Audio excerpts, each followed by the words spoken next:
据美联社、《纽约时报》等媒体报道，当地时间5月9日，中国籍亿万富豪谭辉被美国驱逐出境。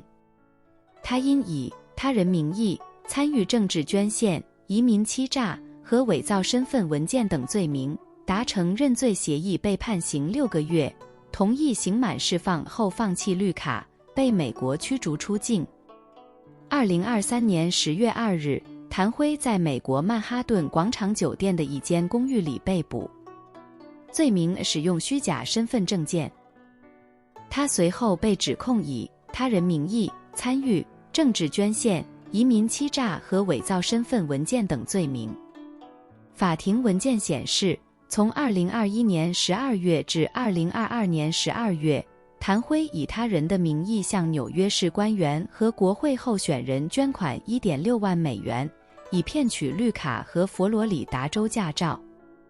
谭辉同意向那些被借用名义的人偿还他们支付的政治现金。谭辉还承认2019年用不实资料申请美国永久居留权，之后还谎称自己从未用过别名，另于居住纽约期间以诈欺方式取得佛罗里达州驾照。2019年4月，他在向美国提交的 LPR 绿卡身份申请中，谎称从未使用过其他名字。实际上，他使用过化名李木林。比如2017年9月，谭辉就以李木林的名义，从中国向美国银行账户转账超过500万美元，其中一部分用于购买曼哈顿豪华公寓。2023年9月，谭辉就曾被美国警方逮捕过一次，那次的理由是他试图袭击自己的前妻刘多。检察官透露，当时谭辉试图用斧头砸开一扇锁着的门。而在此几个月前，他还曾在另一起袭击中试图勒死前妻。根据谭辉向曼哈顿高等法院提起的针对刘多的诉状显示，虽谭辉与刘多2021年在中国离婚，但两人到美国后依然住在一起，政治现金也是以刘多名义捐出。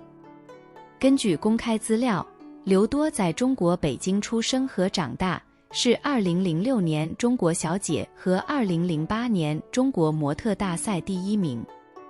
2010年通过特殊人才计划移民美国，在2017年成为美国公民。他曾被纽约市长办公室任命为亚裔事务顾问委员会成员。接着奏乐，接着舞。2024年3月18日，谭辉在纽约东区联邦地区法院认罪。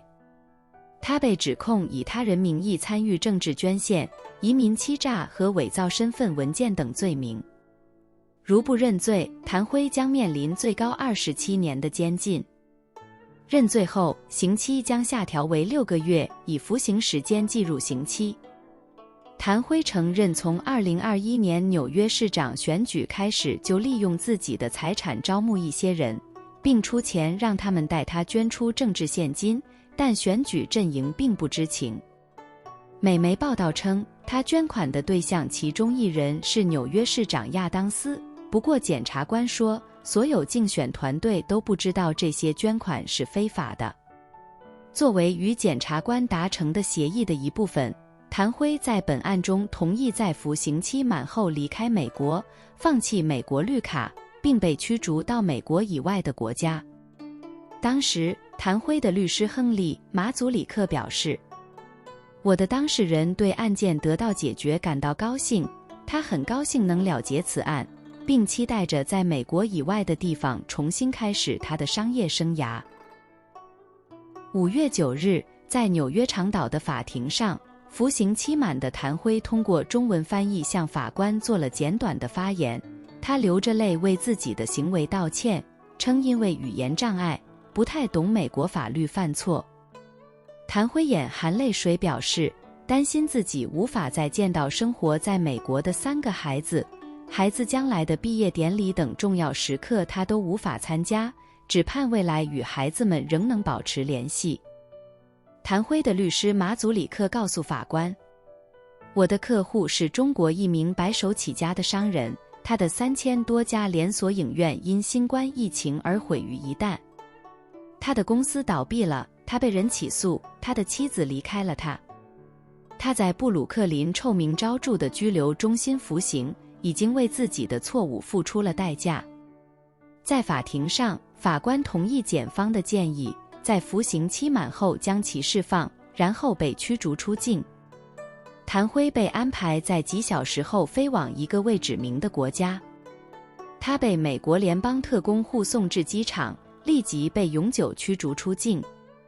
在他提出安全考虑后，应他的要求，他去往哪个国家被保密。他曾要求不要被送往中国，他在中国欠了3家公司4.5亿美元的债务。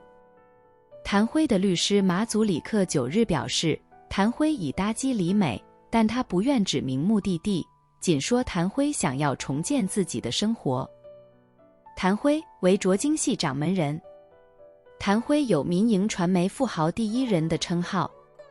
在北京、上海等地拥有几十家传媒公司，同时还是北京新天地的东妹酒吧和京城曾经有名的夜店天上人间的大老板。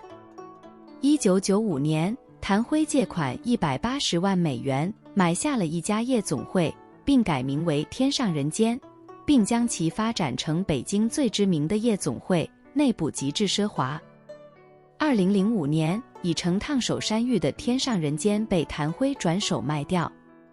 2005年4月26日，谭辉因涉嫌行贿被批捕，在缴纳保证金后获准取保候审，从此淡出公众视野。据称，官司缠身的他从那以后远走美国。2010年5月，因涉及有偿陪侍，天上人间和其他3家顶级娱乐场所被勒令停业整顿6个月，之后一直没有人再接手经营。谭辉出身于四川达县一个普通家庭，早年在重庆求学期间结识了后来的妻子。他1989年毕业后，两人一起南下。谭曾在航天部5院的一个下属单位工作了不到1年，之后也曾在广州三菱公司和香港一家公司任职。谭辉中等身材，相貌英俊，性格活泼善交际，这些特征后来被认为都有助于他早年以做销售在上海站稳脚跟。他的妻子是李先念夫人的侄女，此背景据信也为谭辉多有利用。谭辉在采访中称自己的第一任妻子在1996年去世，可以说我们是青梅竹马，我当时也不知道他家更多的情况。目前尚不清楚谭辉为何非法向美国的政治候选人输送资金。剃头的不怕脑瓜小啊，死猪不怕那开水浇啊。